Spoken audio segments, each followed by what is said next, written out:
Aštuntas skyrius. Rizikos faktoriai keliuose. Šiame skyriuje mes aptarsime, kokie yra rizikos faktoriai keliuose. Jei visi keliai būtų tokie kaip šis, nebūtų ypatingos rizikos važiuoti automobiliu. Kelias yra lygus ir visiškai laisvas. Tačiau ne visi keliai yra tokie paprasti. Ekonominiai bei techniniai aspektai parodo, kiek saugus yra nutiesti keliai.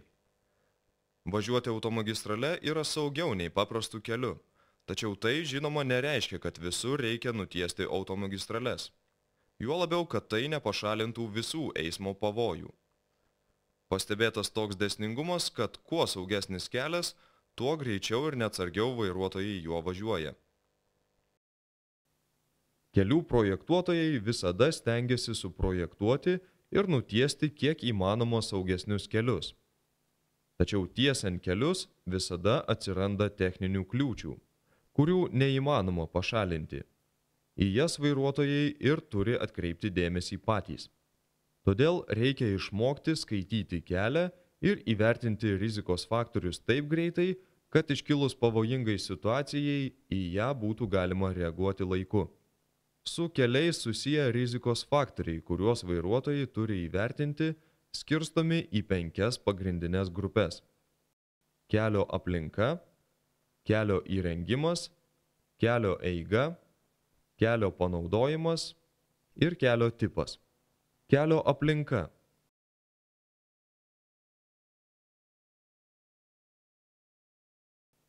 Tai gali būti atvira erdvė su laukais, miškas, jūra ir pajūrė šalia kelio arba gyvenamieji pastatai bei parduotuvės.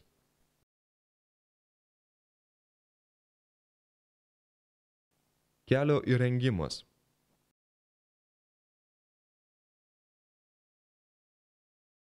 Tai yra kelio plotis, kelio danga, kelio ženklinimas, pėsčiųjų perėjos ir apšvietimas.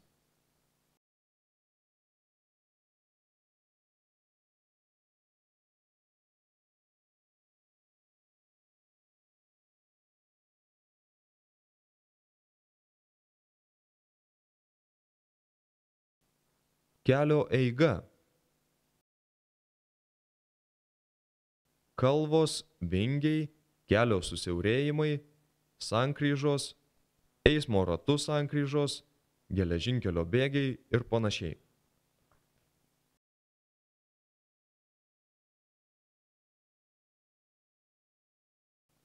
Kelio panaudojimas.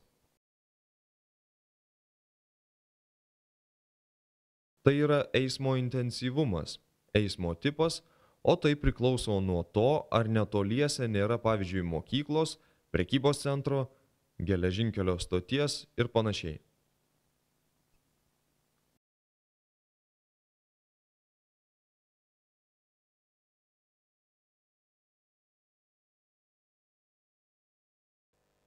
Kelio tipas tai yra, ar tai yra automagistralė, paprastas kelias, vietinės reikšmės kelias ar kita.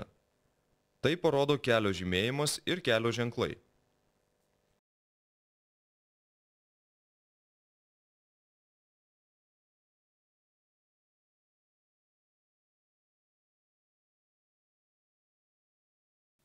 Dabar detaliau apžvelgsime kiekvieną iš šių 5 rizikos faktorių.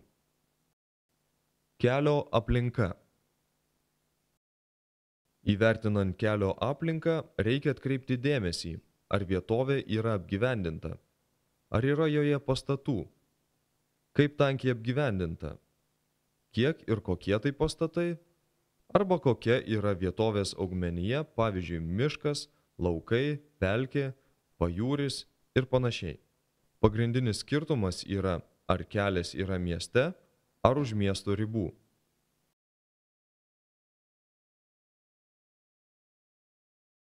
Miestuose kelio greitis ribojamas iki 50 km/h.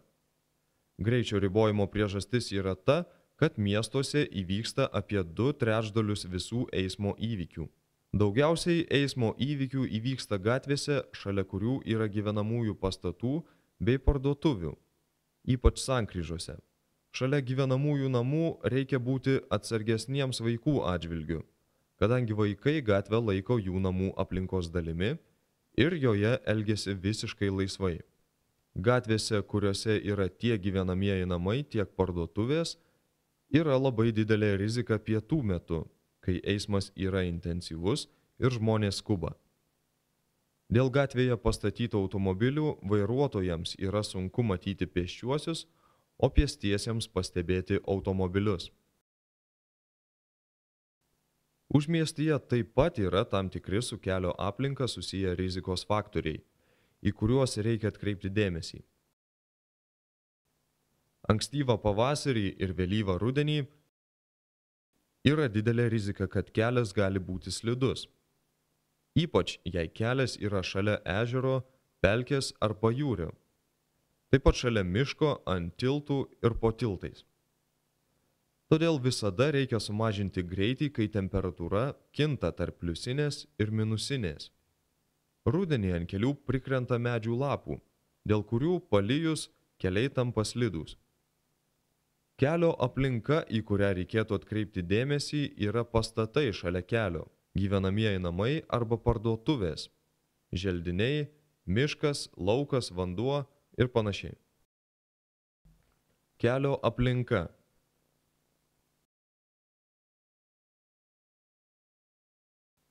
Kuo kelias yra geriau įrengtas, tuo jis yra saugesnis.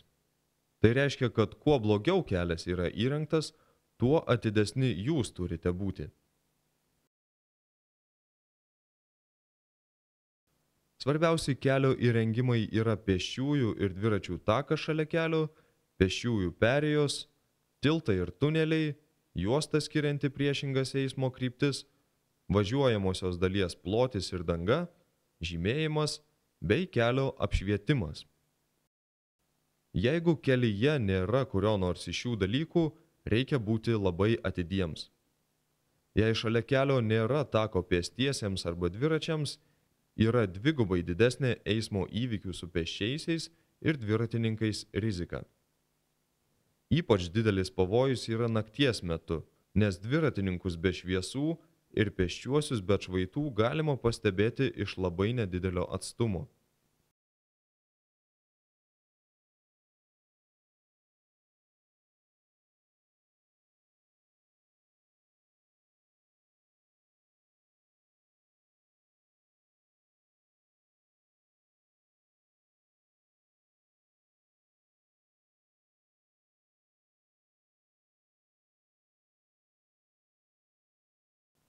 Saugiausi keliai, kur įvyksta mažiausiai eismo nelaimių, yra keliai su dviračių takais ir šaligatviais pėstiesiems.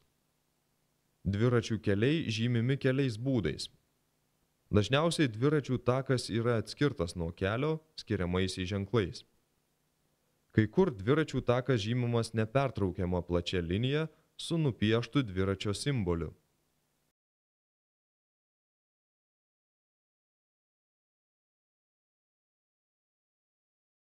Dvi lygiagrečios linijos sudarytos iš kvadratų žymi vietą, kur dviračių takas kerta važiuojamąją dalį.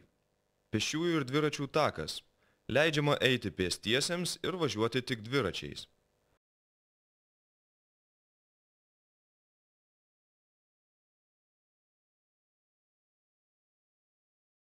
Paprastai pėstieji naudojasi perėjomis sankryžose.